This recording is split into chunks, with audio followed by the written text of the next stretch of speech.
Good morning. Welcome to Tea, Coffee, and Torah. I do not have an episode number for today. I think I've called it Thoughts in December. And that's because I do have some thoughts to share with you today. We are back outside on the porch again because after days in the 20s, we actually have a day here in the 50s, although my eyes won't stop watering from the dryness. But it is a gorgeous, beautiful day, so I'm always happy to get some sunshine and be outdoors. But I wanted to just kind of share some things that are going on and some thoughts. Number one, I did go to my father's memorial over Thanksgiving. It was such an amazing experience. Just honoring my dad. He was such a wonderful man. And I have to say, my brother, who really was in charge of putting everything together, did an amazing job. I posted the video. I don't know if you guys saw it, but it was just a very well done tribute to my dad and the life and the impact that he had on so many of us. So that was wonderful. Got to see family and friends I hadn't seen in, well, we don't need to go there. Let's just say it's been a long time.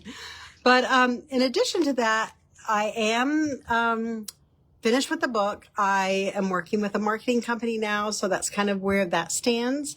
I thank you guys for your patience on that, but I want to do this right. I want to have a launch that is that really does a bang. You know, one of the things that I've been thinking about this week is that the Protestant Reformation began in 1517 with Martin Luther when he nailed the 95 Theses, to the door of the church. And you had this amazing movement of thinkers, of people who really had a heart for truth and a heart for God. You know, their platform was very much sola Scriptura. And what that entailed was a return to the text, not relying on the church or an institution for your interpretation of what you believed or your relationship with God, but really seeking for yourself. And what we saw with that was maybe about 100 years of people really, really seeking and people really, really challenging what they inherited by the church. But then all of a sudden, within that 100-year time period, people really became complacent. They thought they had found it. And they kind of stopped seeking. They stopped searching. Yes, the academics did that. Or yes, you had, maybe some more recent movements, maybe the Hebrew roots movement or messianic movements or things like that are probably, those are maybe only 30, 40 years old. They're very, very young in their quest for truth.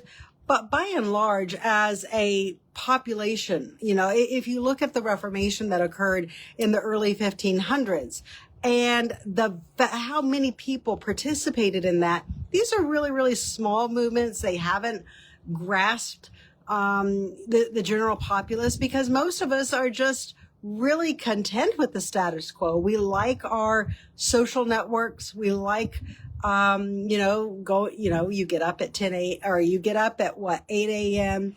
You get ready for church. You go to church. You have a service. You see all your friends, your family. And you have a great support system. But as far as truth, it's divergent. There's 36,000 different flavors of Christianity. Judaism, there's a good at least 5 or 6 different flavors. And even within that, the old adage is, you have 3 Jews in a room, you're going to have 20 opinions. So there's really not even the cogency that people would think within Judaism. So as a Reformation, it has been 500 years since we have had a major religious Reformation.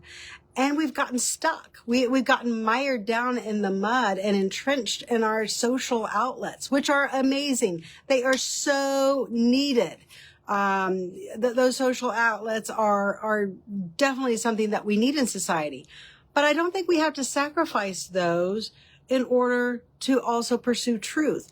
And so I think that if we pursue truth and our social networks are willing to adapt to that, those 36,000 flavors of Christianity can maybe get down to 20, 30 different flavors, maybe 100. Okay, we'll stick with 100 for now. But if you return to a sola scriptura and you allow the text, there's my son running through. He's trying not to be caught on camera. I'm having to hide behind a pole here this morning because of the early morning sun. So that's why we're in front of the window. But with a sola scriptura, it really eliminates so many of these man-made ideas that have become popular. You had the purists who, after the Reformation, really stuck to the text. But then you had all of these people that discovered, with a religion, I can make a pretty good living. There's tithes, there's offerings, and then there's control. The parishioners are going to do what I tell them to do. So there is really a need for a reformation, not just in Christianity, but also in Judaism, as something that maybe the Judeo-Christianity, that divide between them, maybe that could be healed. And that's what I hope to do with my forthcoming book, Does Jesus Exist? I am advocating a sola scriptura approach to the text. And I have found that when you do that, there is incredible healing, incredible joy. And there is this pathway for unity that if we allow the text to be the basis of what we believe, it is amazing. So one other thing I want to discuss is really quick. You have noticed I haven't uploaded anything recently to YouTube. That is because I got a little stuck. I was going to upload, I think the next one to YouTube is the discussion on Samuel. And I went back because I'm redoing my PDFs. I'm wanting them to, I'm making the Excel sheets into PDFs and I'm wanting to upload them to my webpage. But I got into the Samuel lineage again and I found even more things that support the thesis that I presented to you guys here, I think about 2.5 months ago.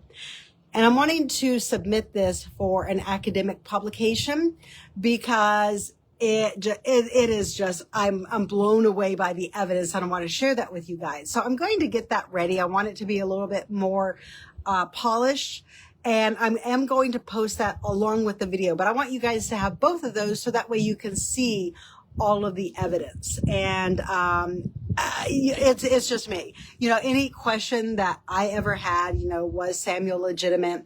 Was, why could Samuel wear the linen garment? What about his genealogy?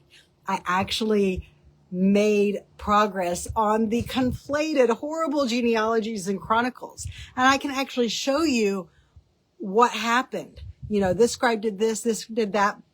And a lot of it really reveals that, hey, this was the very early stages of a monarchy, of an administration, and they didn't yet have those formal standards that developed under King Solomon. It was like you went from a tribal pastoral community up to an administrative state within about 40, maybe 50 years. And that transformation is absolutely awe-inspiring when you consider it. But there was a learning process that we definitely see in the text. But it also shows how many different manuscripts. And I'll say this too. I've also worked with the Assyrian eponym canon, which is your list, your kings list of kings and their reigns in Assyria. And Kings and Chronicles actually exhibits some of the exact same errors, some of the exact same misunderstandings in Kings and Chronicles genealogy that we see in the Assyrian eponym canon. And the theory that I will be advancing, I'll give this away, is the fact that originally it's very, very possible that these genealogies, these lineages were written in columns. Excuse me, I need a cup of joe here. I can't even swallow. It's a warm 50 degrees out here, but very dry. The sun just makes everything warm up, which is why I'm having to hide behind this pole. But what we find, like in one of the genealogies that I was working with yesterday, it's like you have Elkanah, and it's like the name is totally out of place in the Chronicle 6. But when you realize that the name Elkanah right there would have been a title heading for his genealogy, everything else clicks into place. And it shows that, hey, these were actual lists.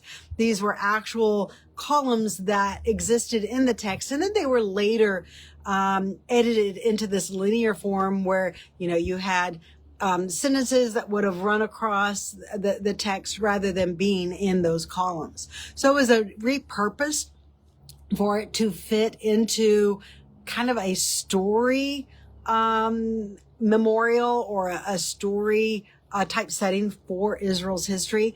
And that's really where a lot of the errors of the conflation comes in. So, but I want to back that up with evidence. So I'm going to be working on that today, and I hope to have it ready by the weekend, and I will be posting a lot of videos to YouTube after I get that done. There has also been a request that I post to Rumble. I just got to research that a little bit, and I am still working on my studio. That's coming too, but went down the rabbit trail of research. And when it comes to doing something technical or it comes to doing something research seems to always win. So that's the update from my front porch.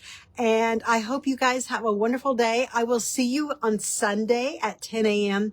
We will pick up again with the prophet scholarship. I'm wanting to go through that rather quickly because I don't want to get bogged down.